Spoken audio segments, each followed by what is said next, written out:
विष्णु भाई, आप चीख चीख कर कहते रहे नवभारत पर, पाठशाला में हम बार बार बताते रहे, दिखाते रहे। अब तो एएसआई अपनी रिपोर्ट में लिख रहा है कि वहां मंदिर नहीं, वहां पहले भव्य मंदिर था और अंदर 8-8 शिवलिंग मिलना, नंदी जी मिलना। अब और क्या ढूंढ रहे हैं लोग, मुझे समझ में नहीं आ रहा। हनुमान जी मिले हैं, गणेश जी मिले हैं, विष्णु भगवान की मूर्ति मिली है। और मैं ये बताना चाहता हूँ सुशांत जी, ये बिना डिगिंग के मिले हैं, क्योंकि डिगिंग का ऑर्डर डिस्ट्रिक्ट कोर्ट वाराणसी ने दिया था, जबकि उसमें यह भी था कि डिगिंग करनी है बिना स्ट्रक्चर को डैमेज पहुंचाए हुए। उस ऑर्डर को इलाहाबाद हाईकोर्ट ने रोक लगाई उतने पार्ट को, और सुप्रीम कोर्ट ने भी उस बात को एफर्म किया। तो बिना डिगिंग के सिर्फ सॉइल हटाने से इतनी चीजें मिली हैं। बताइए। सबसे महत्वपूर्ण बात, और मैं एक बात और कहना चाहता हूं, बहुत लोग जो ये कहते थे कि ये जो जगह है ये बनाई गई है औरंगजेब से पहले भी थी, अकबर के टाइम भी थी। एक सबसे इंपॉर्टेंट बात आज आपके इस पाठशाला के शो में बताना चाहता हूं। जो एएसआई का रिपोर्ट है उसका पेज नंबर 105 पे वो इंस्क्रिप्शन जो है, ट्रांसलेशन उसका पर्शियन से अनुवाद एएसआई ने किया है। हुआ एक्चुअली ऐसा, इस सर्वे के दौरान इनकी जो मस्जिद है उसमें जो 3 गुम्बद आप देख रहे हैं, उसका जो लास्ट वाला गुम्बद है, राइट हैंड साइड वाला गुम्बद नॉर्दर्न साइड पे, वहां पे एक स्टोर रूम है। जब वहां पे मैंने एसआई के टीम का ध्यान आकृष्ट किया, तो एसआई टीम वहां पे जब घुसी तो वहां पे उनको एक आधा पत्थर मिला टूटा हुआ, उसकी फोटोग्राफ एसआई ने लगाई है पेज नंबर 106 पे। और ये आधा टूटा हुआ पत्थर इन लोगों ने तोड़ा है। और उस पत्थर में पता है क्या लिखा है? क्या? उस पत्थर में ये लिखा हुआ है कि ये औरंगजेब के समय बनी है। और वो पत्थर का जो एग्जैक्ट है वो मैं बता रहा हूं, by the order in the 20th regnal year of Hazrat Alamgir Mughal emperor Aurangzeb this mosque was built. तो ये जो पूरी थ्योरी देते थे कि ये औरंगजेब से पहले की मस्जिद है और हजारों सालों से यहाँ पे हम नमाज पढ़ते चले आ रहे हैं, उससे पहले की मस्जिद है, ये थ्योरी इस इंस्क्रिप्शन से डिस्ट्रॉय हो जाती है। और ये इंस्क्रिप्शन का ओरिजिनल फोटोग्राफ एएसआई के पास 1965 में एएसआई नागपुर के पास था। तो अब उस चीज को छुपाने के लिए उस पत्थर को तोड़ दिया गया, उस इंस्क्रिप्शन को तोड़ दिया गया, पर तोड़ के आधा अपने ही कमरे में रखा हुआ था, जो इस सर्वे में मिल गया। तो ये बहुत विष्णु भाई, इंपॉर्टेंट बात है। अब तो विष्णु भाई ये सब देखने के बाद बिना देखे भी लोगों को समझ में आ रहा था, जो हम कहते भी थे कि अगर कुछ नहीं है वहां पे तो लोग क्यों नहीं सर्वे हो जाने देना चाहते हैं। लोग क्यों जो है वो इधर से इस कोर्ट से उस कोर्ट भागते हैं कि रोकिए रोकिए ये सर्वे रोक दीजिए। वो तो समझ में आ रहा था। और आप कह रहे हैं कि बिना खुदाई हुए ये सब तो सामने है कि भाई ये सब कुछ दिख रहा है। और आप देखिए ज्ञानवापी, अब आप बने रहिए हमारे साथ, ज्ञानवापी मस्जिद जो अभी मस्जिद है उसके अंदर हनुमान जी की भी प्रतिमा मिली। अब आप देखिए हनुमान जी हैं। अब कौन से मुसलमान हैं जो मस्जिद के अंदर हनुमान जी को रखते हैं, मुझे बताइए। दुनिया में कौन सी मस्जिद है जहां हनुमान जी रखे जाते हैं? अपने सामने मूर्ति निकलते हुए देखा है मैंने एएसआई के सर्वे में, अपने और बताइए गदा लिए हुए मतलब कोई आदमी जिसको धर्म का जीरो ज्ञान होगा वो भी कह देगा ये फोटो देख के कि हनुमान जी है। और उसके बावजूद लोग जो है वो इस तरह की बातें कर रहे हैं। मैं आपको बताऊं दर्शकों को कि ज्ञानवापी के इस परिसर के अंदर हनुमान जी की 3 प्रतिमा 3 हिस्सों में मिली। यह प्रतिमा पत्थर से बनी हुई है। मस्जिद के तहखाने S2 में पूर्वी तरफ मिली थी। इसमें हनुमान जी के सिर पर मुकुट, दाहिने हाथ में गदा, बायां हाथ कमर की तरफ मुड़ा हुआ, गले में हार, कमर बंद और अंगवस्त्र साफ साफ दिखाई दे रहा है। अब इससे ज्यादा क्या ढूंढ रहे हैं बॉस साहब? भगवान खुद प्रकट हो कर बता रहे हैं कि यहां का सच क्या है, और उसके बाद भी लोग सच नहीं मानना चाहते, नहीं जानना चाहते, और कहने को इस देश में गंगा जमुनी तहजीब है। यही भाईचारा है कि सब दिख जाएगा बॉस, लेकिन हम देंगे नहीं, चाहे तुम जो कर लो। आप देखते जाइए, एएसआई को ज्ञानवापी के अंदर से ऐसे ऐसे हिंदू प्रतीक मिले हैं कि आप हैरान रह जाएंगे। जैसे भगवान कृष्ण की सैंडस्टोन से बनी प्रतिमा, भगवान कृष्ण की यह टूटी हुई प्रतिमा भी ज्ञानवापी मस्जिद के तहखाने से मिली। एएसआई के मुताबिक यह प्रतिमा 6वीं से 13वीं शताब्दी के बीच बनी थी। इस प्रतिमा का सिर गायब है, दोनों हाथ भी तोड़ दिए गए, पैर भी टूटे हुए हैं, लेकिन पोस्चर और आइकोनोग्राफी यानी मूर्ति विज्ञान के अनुसार यह भगवान कृष्ण की प्रतिमा है। अंदाजा लगा कि एएसआई ने नहीं बताया बॉस, उनके पास टेक्निक है, तब वो ये बता रहे हैं कि यह भगवान कृष्ण की मूर्ति है।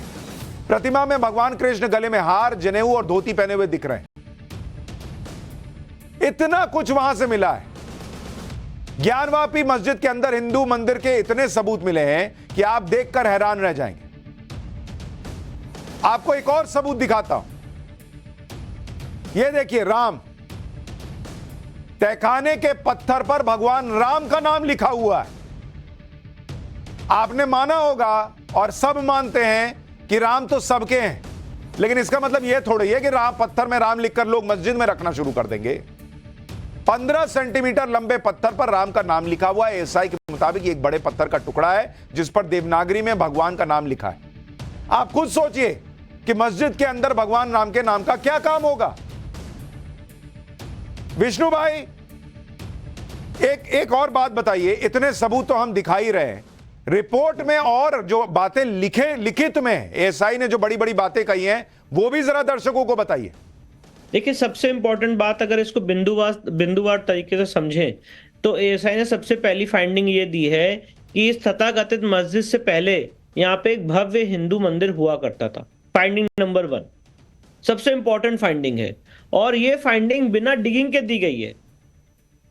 बिना डिगिंग के फाइंडिंग दी गई है कि यहाँ पे एक लार्ज हिंदू मंदिर था। दूसरी सबसे इंपॉर्टेंट बात, एएसआई ने कहा है कि यहाँ पे जो खंबे यूज हुए हैं इस तथाकथित मस्जिद को उपयोग करते हुए, जिसके ऊपर ये मस्जिद खड़ी हुई है, वो हिंदू मंदिर के खंबे हैं। वो हिंदू मंदिर के खंबे, और उन खंबों पे जो हिंदू देवी देवताओं की आकृतियां थी उसको मिटाने का काम किया गया। ये बात भी एएसआई ने अपनी रिपोर्ट में मानी है। तीसरी सबसे महत्वपूर्ण बात यह है कि जो पश्चिमी दीवार है वो एएसआई ने कहा है कि एक हिंदू मंदिर की पश्चिमी दीवार है, ये कोई इस्लामिक कंस्ट्रक्शन नहीं है, जो हम और आप देख के भी कह सकते हैं, जिसके लिए एएसआई की जरूरत नहीं है। पर कानून को हर एक चीज में एक एक्सपर्ट ओपिनियन की, साइंटिफिक स्टडी की जरूरत होती है, तो वो भी एएसआई ने बताया। चौथी सबसे इंपॉर्टेंट फाइंडिंग जो एएसआई ने दी है, ये 350 से ऊपर की जो मूर्तियां मिली है, एएसआई ने कहा है सारी मूर्तियां हिंदू धर्म से जुड़ी हुई हैं। और मैं ये भी बताना चाहता हूं, सर्वे के दौरान इन सारी मूर्तियों को हमने, क्योंकि वो डिस्ट्रॉय की जा सकती थी, उसको हमने जिला प्रशासन की सेफ कस्टडी में इन्वेंट्री बना के रख दिया है, और उसका पूरा रिकॉर्ड है कि वो कहां से मिली। उसकी पूरी वीडियोग्राफी भी है, फोटोग्राफी भी है, सबके सामने, दोनों पक्षकारों के सामने मूर्तियां बरामद हुई हैं। और मैं आपको यह भी बताना चाहता हूं, जब मूर्तियां बरामद हो रही थी वो गैग ऑर्डर लेके आए कोर्ट से कि ना बताया जाए यहां से मूर्तियां मिल रही। इसके बाद सबसे इंपॉर्टेंट फाइंडिंग है, जी बात कंप्लीट कीजिए। इसके बाद एएसआई की सबसे इंपॉर्टेंट फाइंडिंग यह है कि यहां पे 17वीं शताब्दी में मंदिर तोड़ा गया, और 17वीं शताब्दी में मंदिर, इस तथाकथित मस्जिद को निर्माण किया गया, और मस्जिद ऐसे बनाई गई कि उसको हिंदू मंदिर के परिसर को ही मस्जिद का रूप देने की कोशिश की गई।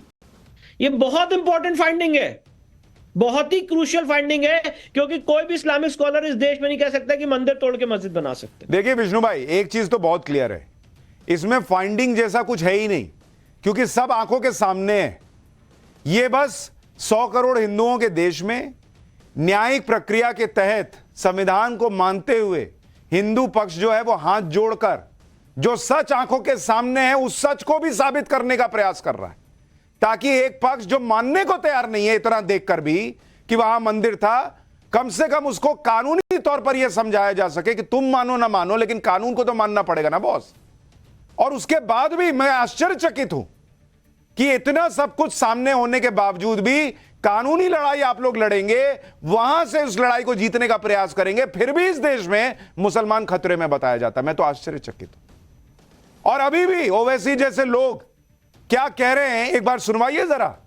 इतना क्लियर होने के बाद तो कोई ये सोचेगा कि ओवैसी आएंगे और कहेंगे कि नहीं बॉस, ये तो हमसे गलती हो गई, ये तो आप लीजिए विष्णु भाई, आपका है, या हिंदू पक्ष को मिलना चाहिए। लेकिन आज की डेट में भी क्या कह रहे हैं ओवैसी आप सुनेंगे, दिखाइए जरा ओवैसी साहब क्या कह रहे हैं। आज भी असदुद्दीन ओवैसी जो है वो ये मानने को तैयार नहीं है। वो कह रहे हैं एएसआई की सर्वे रिपोर्ट अनुमान पर आधारित है और ये साइंटिफिक स्टडी का मजाक है, साइंटिफिक स्टडी का मजाक है ये, ऐसा वो कह रहे हैं असदुद्दीन ओवैसी। ये रिपोर्ट पुरातत्वविदों के सामने टिक नहीं पाएगी। एक महान स्कॉलर ने एक बार कहा था कि एएसआई हिंदुत्व की दासी है। ओवैसी के लिए एएसआई की रिपोर्ट के कोई मायने नहीं है, क्योंकि वो तो ये मान के बैठे हैं कि ज्ञानवापी मस्जिद से पहले वहां कोई मंदिर था ही नहीं। ज्ञानवापी की पश्चिमी दीवार भी ओवैसी को दिखाई नहीं देती। ओवैसी की पार्टी के नेता वारिस पठान तो कह रहे हैं कि पहले साजिश करके बाबरी मस्जिद को छीना गया, अब ज्ञानवापी को लेकर षड्यंत्र किया जा रहा है। वारिस पठान के मुताबिक सभी को प्लेसेस ऑफ वर्शिप एक्ट 1991 का पालन करना चाहिए। सुनिए एक बार उनको। चुनाव आ रहे हैं, बीजेपी के पास कोई और मुद्दे तो बचे नहीं है, तो बीजेपी, विश्व हिंदू परिषद, आरएसएस पूरी तरह से मिलके पोलराइजेशन करना चाहते हैं, मेजोरिटेरियन अपीसमेंट पॉलिटिक्स करना चाहते हैं, और अब वो लेके आ गए ज्ञानवापी का मुद्दा। और आज पूरा देश देख रहा है कि एक षड्यंत्र के जरिए से जिस तरह हमारी बाबरी मस्जिद को शहीद कर दिया गया, उसी तरह एक कॉन्स्पिरेसी करके हमारी दूसरी मस्जिदों को लोग लेना चाहते हैं। एएसआई का रिपोर्ट का क्या है साइंटिफिक, वो तो उन्हीं के लोग हैं ना, उन्हीं की तरफ से वो लोग करने वाले हैं सब। उसको सार्वजनिक करके फिर से देश के अंदर एक माहौल क्रिएट करो, फिर यही मंदिर मस्जिद। तो हम चाहते हैं कि इस तरह से रिपोर्ट को करके कुछ नहीं होता। आपको प्लेसेस ऑफ वर्शिप एक्ट 1991 जो आज भी मौजूदा है, उस इंप्लीमेंटेड है, उसको सबको मानना चाहिए। अब समझ गए आप? ये लोग बताएंगे कि एएसआई की रिपोर्ट साइंटिफिक है या नहीं। ये लोग जो 15 मिनट पुलिस हटा लो तो हम बता देंगे कि कौन क्या है, ऐसी धमकियां देने वाले लोग अब एएसआई को ज्ञान देंगे कि बॉस ये साइंटिफिक रिपोर्ट है या नहीं। और रिपोर्ट साइंटिफिक हो या ना हो, आंख में लेंस तो भगवान ने दे के बना के दिया होगा ना बॉस। उस लेंस में भी गड़बड़ लग रहा है। मुस्लिम पक्ष के सामने ये फोटोग्राफी वीडियोग्राफी हुई है, गणेश जी की मूर्तियां, शिवलिंग, हनुमान जी की मूर्ति, क्या लग रहा है झोले में भर भर के एएसआई वाले ले गए और वहां रख दिए क्या? मतलब गजब किए हुए हैं बॉस ये लोग। गजब तमाशा चल रहा है इस देश के अंदर कि तुम कुछ भी दिखाओ, हम नहीं मानेंगे तो नहीं मानेंगे। विष्णु भाई, ये तो हिसाब क्लियर है, इनका मानने का हिसाब तो है नहीं, लेकिन क्या एएसआई की रिपोर्ट साइंटिफिक नहीं है? ऐसा भी हो सकता है आप लोग झोले में भर भर के ले गए थे ये मूर्तियां और वहां धीरे से कोने में गिरा दिए, मुस्लिम पक्ष नहीं देख पाया? नहीं, हर एक स्टेप पे तो वहां पे स्टेट पुलिस लगी हुई है, सीआरपीएफ लगी हुई है। वो जगह जो है इस समय अंजुमन इंतजामिया के कंट्रोल में है। अगर हमारे वहां पे 4 अधिवक्ता अलाउड थे तो उनके वहां पे 20 लोग अंदर रहा करते थे। तो कोई आदमी कहीं वहां पे अंदर एक पेन भी नहीं ले जा सकता है। वो हाई सिक्योरिटी जोन के अंदर आता है, हाई सिक्योरिटी जोन के अंदर एक पेन भी अंदर नहीं जा सकती है उस बैरिकेडिंग के अंदर। ये पहले एक बहुत इंपॉर्टेंट फैक्ट है। उसके बाद हर एक चीज की प्रॉपर वीडियो रिकॉर्डिंग हुई है, उनके सामने हुई है, उन लोगों के सामने वो वीडियो रिकॉर्डिंग हुई है हर एक प्रक्रिया की। और मैं एक बात कहना चाहता हूं, एएसआई की जो रिपोर्ट जिसने तैयार की है उसमें 2 लोगों का और नाम है, डॉक्टर इजहार आलम हाशमी और डॉक्टर आफ्ताब हुसैन। इन लोगों ने भी इस रिपोर्ट को तैयार किया है। ये दोनों तो मुझे मुसलमान लगता है हैं। ओवैसी, हाँ, तो एएसआई गैर साइंटिफिक है तो इन दोनों को काफिर बता देंगे और क्या।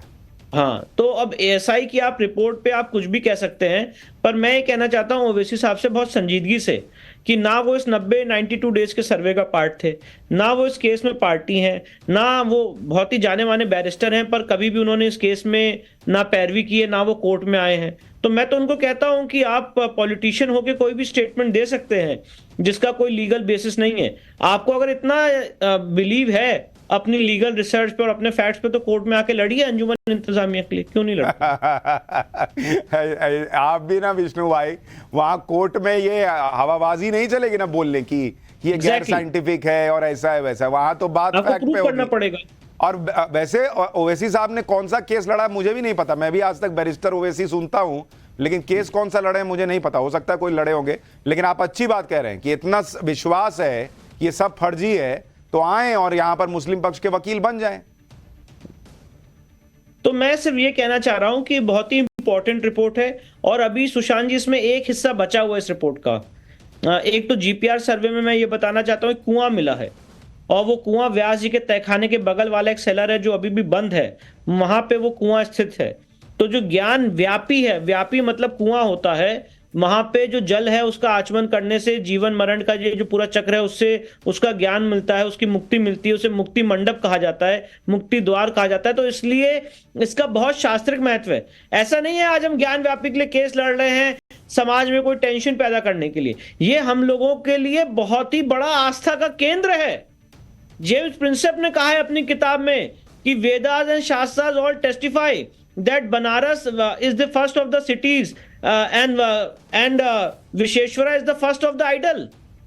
Charity is the first of the virtue and Ganga is the first of the rivers. जिनको नहीं समझ में आ रहा है क्या उनको बस इतना समझना चाहिए कि जो आपके लिए मक्का मदीना का महत्व है, जो किसी के लिए वेटिकन का महत्व है, उसी तरह से हिंदुओं के लिए काशी, मथुरा और अयोध्या का महत्व है। और अगर आप ये नहीं समझ सकते तो आपके अंदर प्रॉब्लम है, आपके अंदर इंसानियत नहीं है, आपके अंदर न्याय नहीं है। छोटी सी बात कह के अब आगे बढ़ूंगा। जी विष्णु भाई। मैं एक बात और कहना चाहता हूं कि अभी सर्वे में जो सील्ड एरिया है उसका सर्वे होना बचा हुआ है। सील्ड एरिया में जो शिवलिंग मिला था उसको जो ये लोग फाउंटेन कह रहे हैं, उस शिवलिंग का भी सर्वे होना बचा हुआ है और वो बहुत इंपॉर्टेंट पीस ऑफ एविडेंस है। उसका ऑर्डर इलाहाबाद हाईकोर्ट ने 12 मई को किया था, सुप्रीम कोर्ट ने 19 मई को उस पर रोक लगा दी और सुप्रीम कोर्ट अंजुमन इंतजामिया पहुंची थी और कहा था इसकी जांच नहीं होनी चाहिए, और वो जांच भी होना बहुत जरूरी है। और मुझे लगता है वो भी एक बहुत इंपॉर्टेंट पीस ऑफ एविडेंस है, वहां पे शिवलिंग एग्जिस्ट कर रहा है। आप ये बातें, ये सबूत लोगों के सामने रख रहे हैं। आखिरी फैसला तो कोर्ट ही लेगा और कोर्ट जो है वो इन साइंटिफिक एविडेंस को देखेगा, जो ऐतिहासिक साक्ष्य हैं उनको देखेगा। ऐसे हवा में बातें नेताओं की तरह कोर्ट में नहीं चलती। बहुत शुक्रिया विष्णु भाई, आप मजबूती से इस केस को लड़ते रहें, आगे बढ़ते रहें।